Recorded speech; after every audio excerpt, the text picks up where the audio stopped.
Brad take his first win, but I think Jack just seems to have a little bit in hand.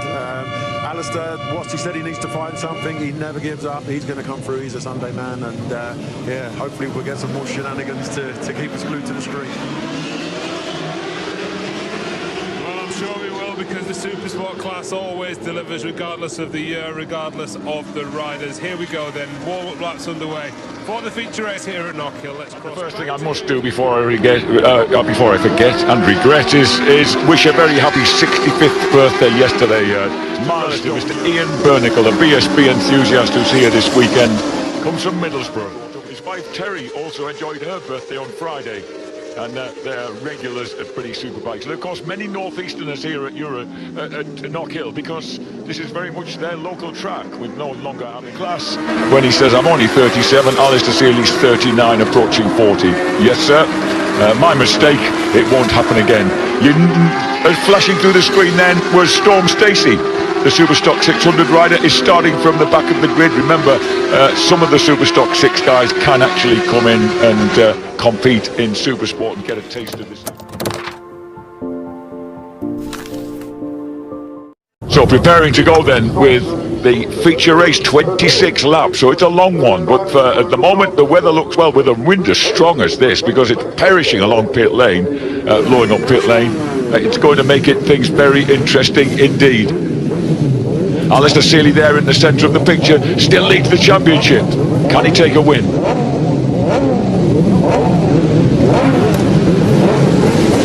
So 24 riders on the grid then. This is the Dickies British Supersport and British GP2 Cup. We're at Knockhill. What a start. Skinner comes right round the outside, confident in his knowledge of this track, and the teenage Scotsman is in there in 4th place. Yeah, Luke Johnson get to the middle of the track, found Brad Jones there and had to just back it off, so he's got back to about 7th or 8th. Ben Wilson makes a brilliant start as well on that distinctive orange and green gear-link Kawasaki. Yeah, really impressed with Ben, coming back from a really big load of injuries and doing really well at this. Ooh, hang on.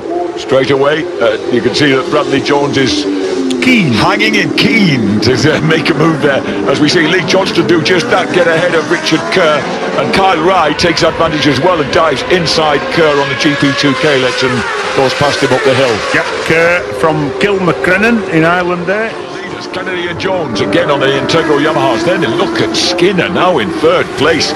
Remember, this is a lad who didn't have a ride after becoming the British. Talented indeed he is, and he was picked up by Chris Walker off the Kawasaki. And look at the way he's going. There's the two veterans together, the 39-year-old leading the 37-year-old ahead of a very keen Johnston, number 13, and an even keener Kyle Ride, who makes a move up the inside. Ooh, people, there's a kind of coming together sometimes, right? Yeah, at the centre of the hairpin. Exactly. Yeah, that was Lee Johnson wanting the same bit of track as Kyle Ride. Lee Johnson looks to have the horsepower with the Yamaha up the straight compared to the GP2 bike. But didn't. No, but didn't. Because of Kyle Ride. And then Benji, look at Kyle Ride's riding style. It's just great. It's a different bike. Is the GP2 bike. It's a leading GP2 bike in the championship and in this race. That's a Kalex. It's a completely ground up racing chassis, not developed from a road bike. A little bit less power, but it's got slicks. It's got slightly better brakes, better suspension. So Johnson up a little bit, but I think Johnson got the better drive. A little bit of drive up the hill.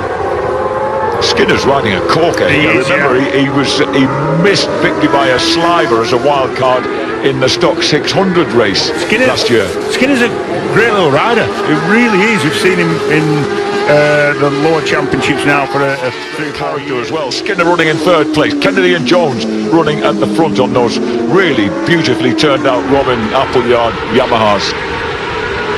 Skinner knows how much of that curve he can use coming out of the hairpin. He uses a massive amount.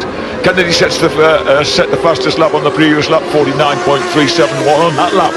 49.37, 49.4 for Jones, 43.17. Fastest lap of the race for Kyle Ride in 4th place. This is the battle of the Supersport guys, then behind Ride. Seeley ahead of these two, Wilson and Johnston. Johnston saying to you with that understated chuckle he'd fancy another podium, but he's not looking like he's going to get one just at the moment. Number 5, Mason's moment for Jamie Perrin, who's running right behind Law as the third GP2 bike. Yep, here comes Johnston up the inside of Wilson at the hairpin. That really should work. Good run. And look, you can see Johnston glancing across as if to say, Lloyd, where did he come from?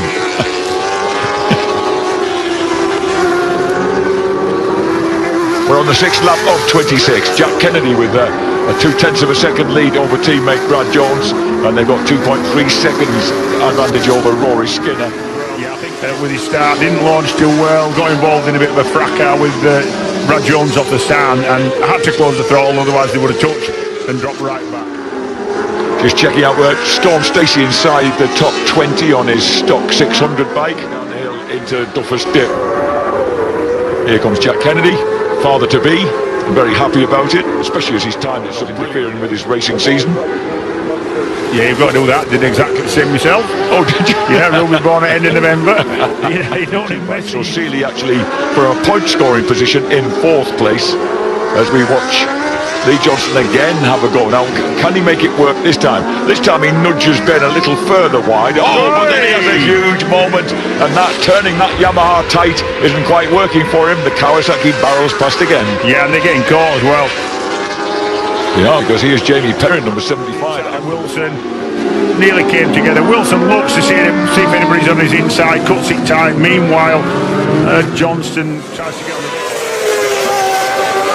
And you can see that Ross Twyman on the second. A decent race. He's been struggling to adapt to it really this year. He's running in 11th place, locked together with Patterson. Here comes Perrin on the white and red bike.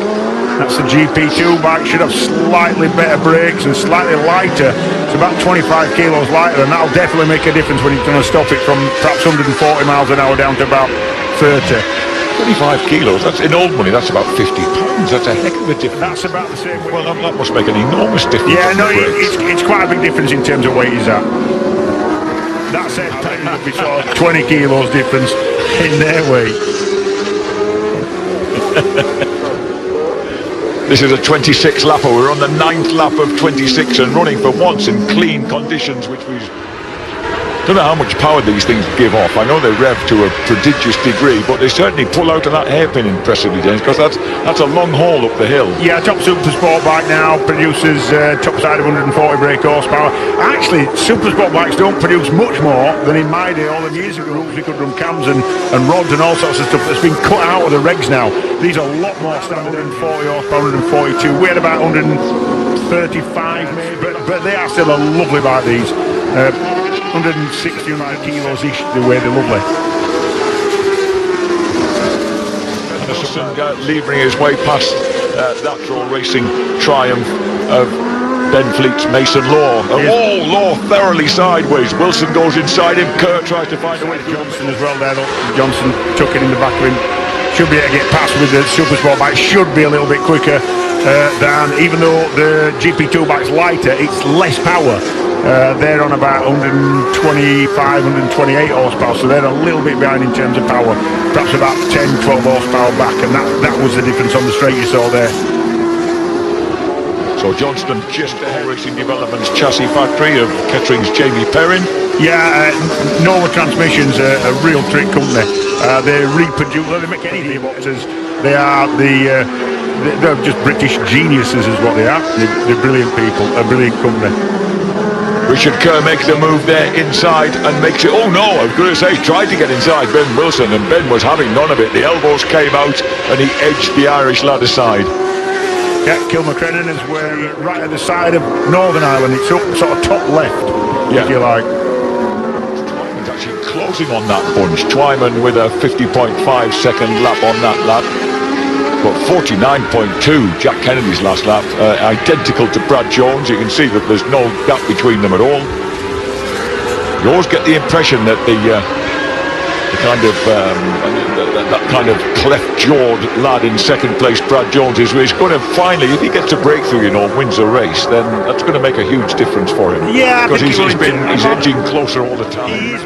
I think he knows he's quick. He's had no problem staying with Seeley or Jack Kennedy, the registered, recognised. And there's third place Kyle Ryan. There's number 11. and here's that's the number 41 that's been lapped. He's Alistair Seeley. So Alistair Seeley is a load behind Rory Skinner. He's behind him by about 5.8 seconds. A lot of ground to make up to gain more points and protect his championship points on board. 25 for Kennedy, for Alistair Seeley. Richard Kerr's gaining confidence, isn't he? Because remember, he's a lad who's spent quite a lot of time in motor. It's not all. Oh, a problem for Lee Johnston. He's out. There's something wrong with the bike. Maybe he's pulling. No, he's starting again. What's happened there then? Well, he had a bit going on there. So Johnston crosses the line in 15th place. More or less rejoins the race on the outside. He certainly isn't. No. So disappointment then for the general, as we lovingly call him. He's behind Harry Trulove and Bradley Peary. This is the group at the front. Well, the pair at the front. Brad Jones, heating engineer, working for his granddad. And the lap record has just been taken by Brad Jones. Then takes a lap record here. Yeah, he has had a single victory in his time, of course, back in 2006 at Silverstone. But looking for a taste of victory in the Super Sport class. Not that Jack does, but clean, tidy. Both of them are very clean. Yeah. If you're going to learn from someone, Kennedy's obviously a fairly good role model. These two guys, of course, Kennedy's 10 years older than. Yeah, and they got on really well. It's a really good atmosphere in the team. Been running Appleyard motorcycles for years and years. As Colin, the dad, sadly missed. My son that I race with, that's Robin Appleyard. Good rider this time. Robin runs a tight ship, but also helped by Heath, a proper family friend. Oh, he's over now, by the look of it. Well, you remember that all my riding experience. Yep. Richard Kerr, number 7, still in there on therefore running in 8th place overall, but with 3 GP bikes, 2 bikes ahead of him. That puts him on 5th place points. There's Mason Law just ahead of him in black. Mason Law, of course, making his debut, a successful debut, winning races at Brands Hatch GP circuit a few weeks ago. Yeah, Mason dropped out the superbike class after a season that was hard work for him. Knocked himself about a little bit. Did him? I mean, he rode all right, but he hit himself a bit. Here the two dynamic young Scotsmen, Sam Monroe ahead of Lewis Patterson. Yep. Both of them fell in the dicey conditions this morning, but both of them enjoying a good scrap as well. This is the battle for 11th place behind Ross Twyman and just ahead of Bradley Peary. The young Monroe on the starting grid, didn't you? Said that, look, I made a mistake, went up the inside, what are you going to do? It was my chance to sort of shine, and he said I was confident with the conditions, and I had a go, and you can't blame him. I'd have done exactly the same in that position at his stage. Lap of 26 then, and Brad Jones as close as he's ever been to number 1, his team leader Jack Kennedy, the reigning champion. Is he? Jack does tend to seem to me. I was asking you, we're talking about Brad. Has Brad got something left, Jack? Sorry, I think Brad might have something left, but I think Jack is a very acute judger of a race. He often seems to have a little bit left towards the end. I would agree with you. Wherever Brad's got left, I think Jack will have something for him. So the two of them then ripping round Knockhill, really impressed. Did the double here when he's on his way to the championship. So this is a track. He was on the podium in every race he completed last year on his way to the championship. 11 wins, 10 seconds, 1/3. Yeah, that's from record, isn't it? 7th place finish in British Superbikes during those 2 seasons, 2015-16, just before he got injured. When he looked like he was beginning to really adjust to the bigger bike. He's a really good rider. I don't think he's got the best ride time. I think it's not just that he's suited to these super sport bikes and he can't ride the big ones. I think he probably could give him a different chance. And I believe these two lads are going to have an outing in the World Super Sport Round at Donington Park next weekend, James. They are. Hoping for top 10. I think Jack's hoping for a little bit more. And suddenly we're getting guys getting lapped here. I think that was Jake Archer who's just got past 50, Joel Boroboom, the Netherlands rider on the JB50 Racing Honda. Both of them, of course, GP2 bikes. Another man also gets swallowed up there, number 9, Phil Wakefield. I love the way you said, by the way, up at Keighley, and I suppose from where we are now, down at Keighley. It's very much down at Keighley, but it's just up from where I am. I used to get my spares when I was first racing 2-strokes. back in the 80s, I used to get on my road bike and nip over with a backpack on and go and buy me space from Colin Appleyard's in Keighley. Where? Oh, well, that's not in a good position. That's one of the GP. They just need to get hold of this thing and drag it as hard as they can back away from that position. Jack Kennedy wheelies across the top, 49.51 against 49.662. Could this be the point where the experienced Kennedy just begins to be able to pull the pin a bit? That bike had got quite a long way. Yeah, looking at that, it is. Yeah, it's lost the front. It's a really weird thing. Sometimes when you open the throttle, it can unload the front. Brad Jones taking, look how he takes that wide entrance to Clark's and to try and get himself a good run through hisies. And this is one of the batch, Lloyd. Look at that, Storm just behind the Wigleys as they come tearing up the hill here. Storm Stacey now running in 17th place behind Sam Wilford, Tom Strudwick and Kurt Wigley. Good rider, he's Storm Stacey. I tell you what, he's all right. He's a good show by the lad, isn't it? He's different. He's different. He's seen in the paddock with a three-piece waistcoat and everything. Top hat, yeah. He approaches things a little bit different. And look at that. He's running with Wigley, and that's really quite impressive because we know that the Wigleys are pretty handy riders around here. Well, around every round, in fact. So on the SorryMate.com Racing Yamaha. They're about to get swallowed up by the leaders. It's going to be fairly important to Kennedy where he comes across these guys. He could do with it not being in the weavy bits just after they've gone over the crest. Right, yeah. And look, Stacey's so aware. The 6-foot teenager pulls over and lets these two guys through. Yeah, really clever lad. He'll know that there's nobody behind him now, so he can get stuck in again. Yes, he could, of course, he could just follow them up, perhaps to Wigley and challenge him, in fact, you know, potentially. He's going to struggle with the fastest men on the track who are on super sport bikes. See guys looking over their shoulder to see what's going on. And of course, with GP2 guys ahead of him right now, Storm Stacey would score points in his debut in super sport as a wild card. 26, and Jack Kennedy could certainly get the better of Kurt Wigley here, but Brad Jones isn't close enough, I don't think. He's going to get down the inside anyway, I think. No, it's going to cost him time though. It's definitely costing him time. So completing the 24th lap of 26, Kennedy goes for the inside to see if he can... Oh, and of course those two guys are fighting so hard with each other. Yes. They're not going to realise that Kennedy's there, but always Brad Jones didn't need them to be. Yeah, Strudwick and Wilford, that is, both on GP2 bikes.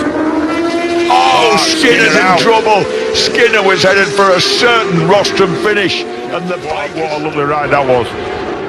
And that, so Kennedy, if he finishes in the lead, will retake the championship lead, but not by as much as he might have expected. Yeah, I mean, Sealy said to me on the grid and all week, and he said that he's missing a little bit of something in terms of setup and speed, and he can't really exercise. Do you know what it can be? It can be the fact that your riding style or whatever you like in a track doesn't suit this particular track. There's different riders go differently because of that. So Jack Kennedy then hasn't been chasing any kind of setup all weekend. He's just looked so comfortable in all conditions. To Taylor's hairpin on the final lap then. It is going to be the man who hates any form of odd numbers. Strangely enough, I seem to like the number one. He retakes the lead in the Dickies British Supersport Championship with a splendid victory ahead of his teammate Brad Jones. Third place will go to Kyle Ride, the leading GP2 rider. Storm Stacey wheelies across the line, 16th overall. Good ride by him. Kyle Ride crosses the line, and Alistair Seeley just now drops into the hairpin, and the wee wizard will lose. It's damage limitation for him here at Knockhill. He loses the lead in the championship, but not by that much. I think 4 points will separate the two Irish lads at the end of the race. Mason Law crosses the line in 5th place. Ben Wilson, 6th for him, but two GP2 bikes ahead of him means that he gets 4th place.